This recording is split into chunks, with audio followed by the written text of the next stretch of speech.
Selamat pagi, selamat siang, selamat sore, pada Bu dosen. Perkenalkan kami dari kelompok 2 yang ingin mempresentasikan tentang tugas besar kami, yakni tembok dan kolektor, atau singkatannya dari kami telur. Kelompok kami ini, kelompok 2, terdiri dari Irfani Zahira Rusdiawan, Marilyn Jeremy, Yuliana Dwi Margareta, Anifa Anik Azura, Muhammad Iqbal Alfatan, Imanul Rafi Priambodo, dan Indra Maharani. Selanjutnya akan dijelaskan oleh Indira Maharani. Jadi permasalahan awal yang kami dapat itu mengenai infrastruktur lingkungan, lebih tepatnya sampah plastik di perairan. Namun kelompok kami membatasinya di sungai karena kami berpikiran apabila sungai sampahnya diminimalisasi, otomatis di laut juga akan lebih minimal. Terlebih dari itu, sungainya juga kami batasi lagi, Sungai Ciliwung, karena bukan berita baru lagi bahwa Sungai Ciliwung itu penuh dengan sampah plastik. Ini data yang kami dapat, Sungai Ciliwung itu memiliki lebar 12-15 meter dengan kedalaman 2-3 meter dan luasnya 38,252 hektar. Terus ini untuk informasi tambahan bahwa 41% komposisi sampah yang ada di perairan Indonesia itu adalah sampah plastik. Nah, komponen produk yang kami cari itu ada dua, yaitu pengarah sampah yang fungsinya untuk mengarahkan sampah yang tersebar di aliran menuju satu titik tertentu, dan daerah akumulasi sampah, yaitu tempat penjebak sampah. Nah, kami itu sudah melakukan riset dari beberapa produk yang sudah ada di dunia saat ini, tapi masing-masing dari produk itu kami coba kembangkan lagi, jadi nanti saat dipadukan satu sama lain itu sudah dalam kondisi yang maksimal. Ini ada beberapa pilihan awal, yaitu tembok, bubble pelampung untuk pengarah sampah, dan untuk daerah akumulasi sampah itu ada water bin, penjebak, dan kolektor. Nah, produk-produk tadi itu disandingkan satu sama lain dan kami mendapatkan hasilnya berupa telur, yaitu tembok sebagai produk komponen pengarah sampah dan kolektor sebagai daerah akumulasi sampah. Selanjutnya akan dijelaskan tentang gambar teknis. Gambar teknis kami terdiri dari gambar tampak samping produk, gambar tampak depan produk, gambar tampak samping kolektor, gambar tampak atas kolektor, dan gambar tampak produk. Selanjutnya, ini merupakan tampak atas, tampak samping, dan tampak depan ya. Tampak belakang nih. Ya, seharusnya ini tampak depan, tapi karena pewarnaan jadi terlihatnya tidak garis putus-putus. Selanjutnya, sampah, kalau misalnya kita lihat dari tampak atas, sampah bergerak dari bagian bawah, lalu mengikuti arus aliran air, dan terhalang oleh tembok yang kemudian akan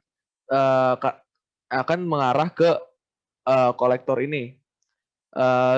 Di kanan atas terdapat gambar tampak samping dari tembok yang merupakan yang bisa dilihat kalau misalnya tembok ini tuh berbentuk diagonal untuk membuat sampah bergerak naik ke atas apabila sampah terdapat di bagian bawah sungai atau di bagian dalam. Kemudian bisa di next. Nah, selanjutnya dari gambar ini merupakan gambar tampak samping dari kolektor. Dari tampak samping ini bisa dilihat kalau pergerakan keseluruhan sistem ini terdiri dari di sini ada conveyor belt dan digerakkan oleh turbin atau kincir air ini. Kincir air ini akan terdorong oleh air sungai. Pada gambar ini konteksnya pada dari sisi kanan. Didorong lalu akan memutar searah jarum jam. Lalu perputaran searah jarum jam ini akan disambungkan kepada gear yang berputar ke arah searah jarum jam juga. Namun karena kalau misalnya berputar ke arah jarum jam, dia akan berputar ke bawah, sehingga kami menempatkan 2 gear lain di sampingnya untuk memutarnya secara counterclockwise. Lalu kedua gear ini akan disambungkan, yang di atas akan disambungkan kepada gear yang di atas dan yang bawah akan disambungkan pada gear yang di bawah, sehingga conveyor belt ini akan bergerak secara naik istilahnya. Lalu di gear yang paling atas juga disambungkan gear lagi untuk menggerakkan conveyor belt yang bersifat datar, berbentuk horizontal ini untuk mengarahkan sampah ke penempatan terakhir. Selanjutnya, nah ini bagian tampak atas dari kolektor kami. Sampah bisa dilihat dari bawah sini, lalu naik ke atas dan jatuh ke kolektor yang datar, lalu akan bergerak ke samping dan dibuang ke tempat pembuangan terakhir, yang kemudian akan dioperasikan oleh manusia untuk diangkat. Selanjutnya ada spesifikasi air. Spesifikasi air ini kami telah melakukan riset dan menentukan perkiraan yang sesuai dengan kondisi di lapangan.